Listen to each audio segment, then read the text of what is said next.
মার্কিন president Donald ট্রাম্পের শিবির এবার শেখ হাসিনার নাম করেই কিন্তু শেখ হাসিনার নাম উচ্চারণ করেই কিন্তু কি বলেন দেখুন, বলা হচ্ছে যে চরমপন্থী মৌলবাদী এবং জঙ্গিদের নিয়ন্ত্রণে শেখ হাসিনা কিন্তু প্রশংসনীয় কাজ করেছে। তার প্রশংসা কিন্তু করলেন মার্কিন প্রেসিডেন্ট ডোনাল্ড ট্রাম্পের শিবির। এক্ষেত্রে এই বক্তব্যটা দিয়েছেন লিসা কার্টিস পিটিআইকে একটা সাক্ষাৎকারে।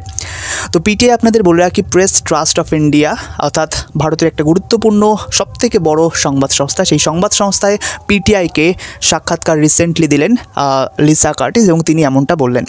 এই লিসা কার্টিস হচ্ছেন ডোনাল্ড ট্রাম্পের ঘনিষ্ঠ এবং ডোনাল্ড ট্রাম্পের পার্টির একজন সদস্য এবং বলা হচ্ছে তিনি হোয়াইট হাউসে কিন্তু কর্মরত রয়েছেন। এক্ষেত্রে দেখুন কি বলা হচ্ছে বাংলাদেশে মোহাম্মদ ইউনূসের নেতৃত্বে অন্তর্বর্তী সরকারের আমলে চরমপন্থার বারবারন্ত, যেটা আমরা কিন্তু দেখতে পাচ্ছি, চরমপন্থার বারবারন্ত এবং সংখ্যালঘুদের উপর নির্যাতন, ইসকন থেকে শুরু করে বিভিন্ন হিন্দুদের উপর হামলা, তাদের ঘরবাড়ি পুড়িয়ে দেওয়া, সম্পত্তি জবরদখল থেকে শুরু করে সমস্ত কিন্তু চলছে, সেটা কিন্তু আমরা দেখতে পাচ্ছি এবং সেটা কিন্তু বিশ্ববাসী দেখতে পাচ্ছে। সেটাই কিন্তু বলছে, সেটা নিয়ে উদ্বেগ প্রকাশ করছে হবু আমেরিকার প্রেসিডেন্ট ডোনাল্ড ট্রাম্প এবং তার শিবির।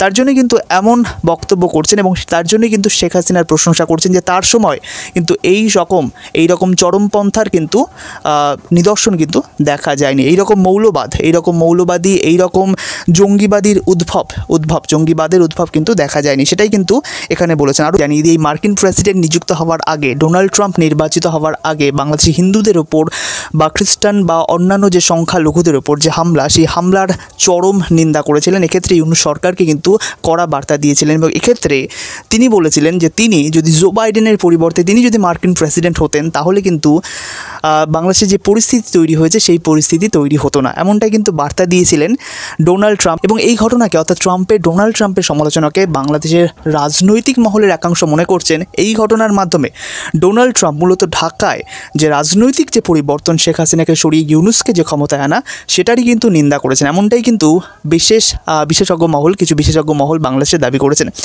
যাই হোক, ট্রাম্প ঘনিষ্ঠ লিসা কার্টিস আরও কি বলেছিলেন দেখুন, বলা হয়েছিল যে শেখ হাসিনার উৎখাতে বাংলাদেশে গণতান্ত্রিক প্রক্রিয়া শক্তিশালী হবে, কিন্তু এখন পরিস্থিতি অত্যন্ত উদ্বেগজনক। বলা হয়েছিল যে গণতন্ত্র প্রতিষ্ঠিত হয়েছে, ইউনূস সরকার বারবার বলেছিল গণতন্ত্র প্রতিষ্ঠিত হয়েছে, ফ্যাসিবাদের উৎখাত হয়েছে, কিন্তু এখন কিন্তু দেখা যাচ্ছে যে এই যে পরিস্থিতি সেটা কিন্তু অত্যন্ত উদ্বেগজনক।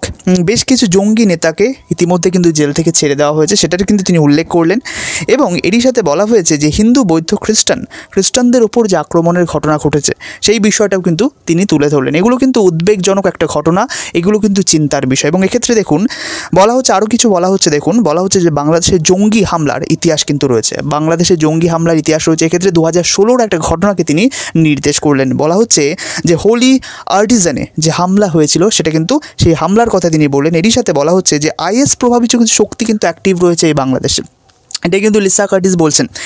এরই সাথে বলা হচ্ছে হাসিনা কিন্তু এই জঙ্গি শক্তিকে নিয়ন্ত্রণ করতে প্রশংসনীয় কাজ করেছিল। শেখ হাসিনা এই জঙ্গিদের, ইতিমধ্যে আমরা এটা দেখছিলাম যে 5ই আগস্টের পর বা ইউনূস সরকার প্রতিষ্ঠিত হওয়ার পর কিন্তু জঙ্গি নেতারা বা যারা জঙ্গিমূলক কর্মকাণ্ডের সাথে জড়িত ছিল তাদের কিন্তু একে একে জেল থেকে কিন্তু ছেড়ে দেওয়া হচ্ছে, সেটার কিন্তু কড়া সমালোচনা করছে লিসা কার্টিস। এই বক্তব্যের মাধ্যমে এই বিষয়টা কিন্তু স্পষ্ট বোঝা যাচ্ছে। এর জন্যই বলা হচ্ছে যে হাসিনা কিন্তু জঙ্গিবাদ দমনে কিন্তু প্রশংসনীয় কাজ করেছে, এটা কিন্তু বারবার লিসা কার্টিস কিন্তু বিষয়টা বলতে চাইছে। তো দেখুন বলা হচ্ছে রাজনীতির ময়দানে এই শক্তি, অর্থাৎ এই জঙ্গিবাদী শক্তির ফিরে আসার বিষয়টা কিন্তু সত্যি উদ্বেগের, এটা কিন্তু লিসা কার্টিস বলছেন। এর সাথে আরও একটা গুরুত্বপূর্ণ কথা এক্ষেত্রে বলা হচ্ছে যে এই ঘটনা কিন্তু লিসা কার্টিসের কথা, এই ঘটনা কারোর পক্ষেই কিন্তু ভালো হতে পারে না। তিনি বলেন যে গুরুত্বপূর্ণ সময়ে দাঁড়িয়ে কিন্তু বাংলাদেশ, বলা হচ্ছে যদিও এটা অগ্রাধিকারের প্রথম স্থানে নেই, কারণ আপনারা জানেন এটা স্বাভাবিক, কারণ যে কোনো দেশের রাষ্ট্রপ্রধানের প্রথম যে প্রায়োরিটি হয়ে থাকে, যে তারা যে প্রথম যে প্রাধান্যটা দেয় সেটা হচ্ছে তাদের দেশের করা। সেক্ষেত্রে আমেরিকার যে নবনির্বাচিত প্রেসিডেন্ট ডোনাল্ড ট্রাম্প, সেই ডোনাল্ড ট্রাম্পের প্রথম কাজ হবে আমেরিকার সংস্কার, এবং তবে সেক্ষেত্রে কিন্তু বাংলাদেশও গুরুত্ব পাবে, সেই বিষয়টা কিন্তু বলা হচ্ছে। তবুও ভাবি প্রেসিডেন্ট ট্রাম্পের জাতীয় নিরাপত্তার দল বাংলাদেশকে যথেষ্ট গুরুত্ব দেবে। সুতরাং অনেক উপদেষ্টারাই বলছিলেন যে সাংবাদিক যে সামনে একটা মাইক নিয়ে বলছিলেন যে ট্রাম্পের বাংলাদেশের রাজনীতিতে তেমন কোনো প্রভাব সে দেখাবে না বা তাদের কোনো ইন্টারেস্ট নেই। কিন্তু দেখুন এখানে কিন্তু বলা হচ্ছে, হোয়াইট হাউসের একজনই কিন্তু বলছেন যে না, আপনারা সংখ্যালঘুদের উপর হামলা করবেন বা বিভিন্ন অমানবিক কাজ, মানবতা বিরোধী কাজ করবেন, সেক্ষেত্রে ট্রাম্প প্রশাসন বসে থাকবে এমন তো হতে পারে না।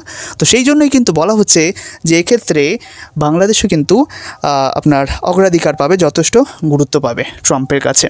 তো এই বিষয়ে আপনাদের মতামত অবশ্যই কমেন্ট সেকশনে জানাবেন, এবং আমাদের ভিউয়ার্স যারা বাংলাদেশ থেকে দেখছেন তারা কোন সরকারকে পছন্দ করেন, হাসিনা সরকার না এই মোহাম্মদ ইউনূসের সরকার? এ বিষয়ে আপনার মতামত অবশ্যই কমেন্ট সেকশনে জানাবেন। আপনি কোন নামটা পছন্দ করেন, শেখ হাসিনা না মোহাম্মদ ইউনূস? এবং অবশ্যই এই ভিডিওটি আপনার প্রিয়জনদের মধ্যে শেয়ার করে এই ভোটিংয়ে আপনার প্রিয়জনদের অংশগ্রহণেও সুযোগ করে দিন। ধন্যবাদ ভিডিওটি দেখার জন্য।